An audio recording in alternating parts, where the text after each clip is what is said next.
I'm grateful for only one thing about my husband. That I got married and met my mother-in-law. That's it. To me, she was the ideal woman.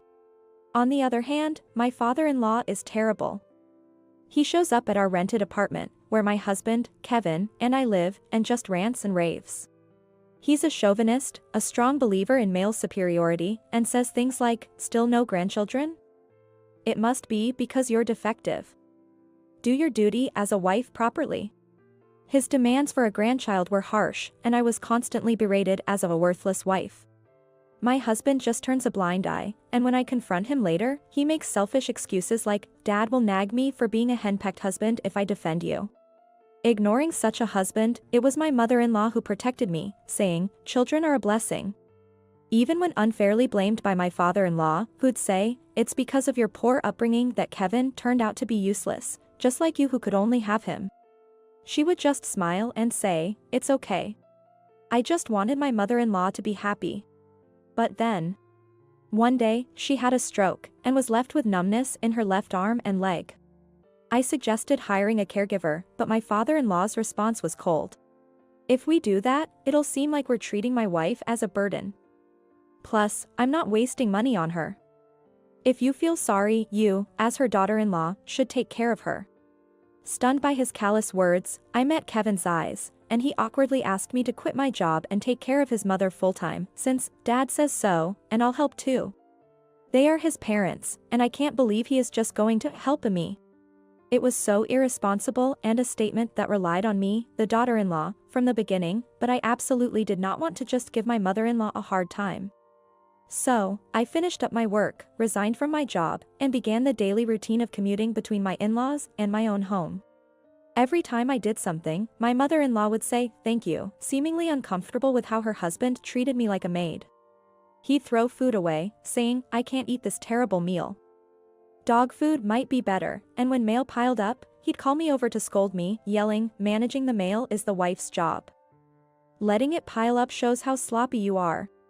My husband, who started a consulting firm, used his irregular work hours as an excuse to ignore his mother's situation, saying, "I'm busy with work.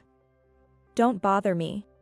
Despite the caregiving burden, the time I spent with my mother-in-law was my only solace. We talked about many things. Her upbringing, how she met her husband, the struggles of married life. "We're quite alike," she'd say, confiding in me her secrets. It was then I realized she wasn't just kind, but also wise and shrewd. Sadly, a year after her caregiving started, she passed away. After the funeral, a lawyer, the executor of her will, visited, along with her family. Kevin wondered why relatives like her grandfather and uncle, who weren't directly involved in the inheritance, are here. But the lawyer explained it was all her wish, and announced a tape recording would be played. As soon as I heard her voice, I was moved to tears. But I was shocked by her words. "I want to leave all my inheritance to my son's wife, Catherine. That's my honest wish." "Why?" As if seeing through my surprise, her voice explained why she refused to leave the inheritance to her husband or son. "When I became partially paralyzed and life became difficult, my husband dismissed the idea of a caregiver, ignoring Catherine's pleas. My father-in-law, who treats me like a housekeeper and yells at me constantly. My husband, who never fulfilled his promise to help and never even came to check on my mother-in-law. My mother-in-law, in tears, said she was so sorry that I had to deal with these two people in addition to taking care of her own needs. You have to free Catherine from this hell." But I was so happy to spend time with her, I couldn't spare her, and in the end I couldn't let her go. The tape stops with the voice of my mother-in-law apologizing. I could not stop my tears from welling up. Sister of my mother-in-law quickly offered me a white handkerchief and I looked up to see her and opened my mouth to say something to her tearful face, "Thank you." That's when I heard, "You are a horrible man." I huffed at the sound of an angry voice and something slamming, and looked to see my mother-in-law's brother riding up to my father-in-law and grabbing him by the chest. Her family, unlike mine, was full of kind, family-oriented people. My mother-in-law's mother is gone, but her father is alive and well, crying with regret. Why didn't he come to me for help? I had the same question as him and had asked my mother-in-law before she died. I'm married into another family. It wouldn't look good for a woman from a wealthy family to rely on her parents. To my surprise, she said, but now, I'm glad I endured. Because I got to meet you, Catherine. It's not like that. I merely entrusted everything to my daughter-in-law, that's all. My harsh words to her were just a way of disciplining her. My father-in-law's trembling voice interrupted, and his disturbing noise seemed to tarnish the memory of my mother-in-law. With wet cheeks, I stood up. My mother-in-law always protected me, both before and after she fell ill. When her food was rudely thrown away by you, she'd help me pick it up, saying her hand still worked. I don't want to hear a single word from you, father-in-law, that contradicts what my mother-in-law said. I couldn't say more, as tears welled up again. Playing the tragic victim, huh? But weren't you really after Mom's wealth from the start? My husband sneered mockingly. Dad, you know there's something called a reserved portion, right? No matter how much Mom wanted to leave everything to Catherine, half of it is supposed to be ours, he said confidently. My father-in-law seemed reassured by his son's words. Ladies and gentlemen, the will tape is not yet finished. Please return to your seats. The lawyer interjected, carefully resetting the atmosphere. I was certain of it. This should not be the only surprise left by my mother-in-law. The first words of the next tape were as I expected. Now, I should have mentioned this earlier, but I have divorced my husband, Tom. Divorce from my father-in-law. I was thrilled at the wisdom of my mother-in-law to play this trump card here. People gasped in shock, and my father-in-law's eyes widened in disbelief. My mother-in-law had anticipated her son pointing out the reserved portion and legally severed ties with her husband by going through the divorce proceedings. A divorce? Impossible. When did this? My father-in-law stammered in confusion. I handed him an envelope. A divorce notice? I helped my mother-in-law to file it, I explained. What? He exclaimed. He nearly grabbed my collar, but my mother-in-law's brother protected me.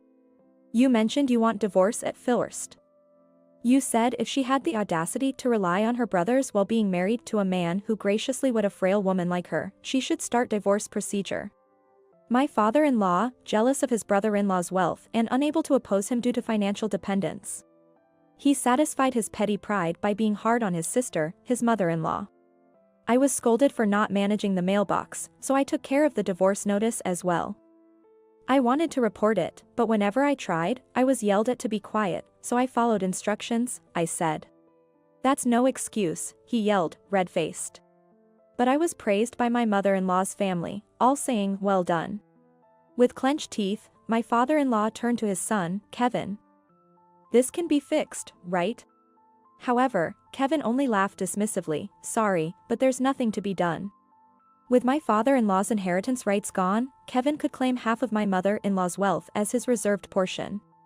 That's impossible. My father-in-law collapsed, powerless. The rest of the will tape didn't mention any way to deprive Kevin of his share. My mother-in-law's final words on the tape were a plea to her family to look after me.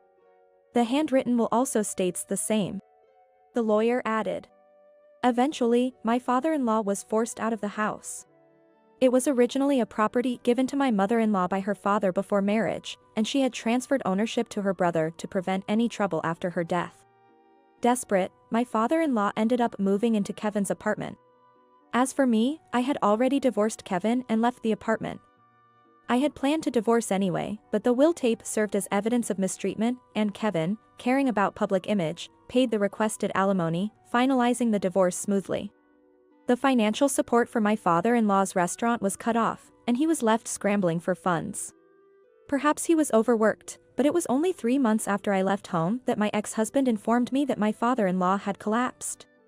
Ironically, he had suffered the same stroke as my mother-in-law and was left paralyzed from the lower half of his body. When Kevin shamelessly asked me to care for his father, I advised him to hire a caregiver, to which he retorted angrily, "Are you stupid? Putting him in a facility would look bad.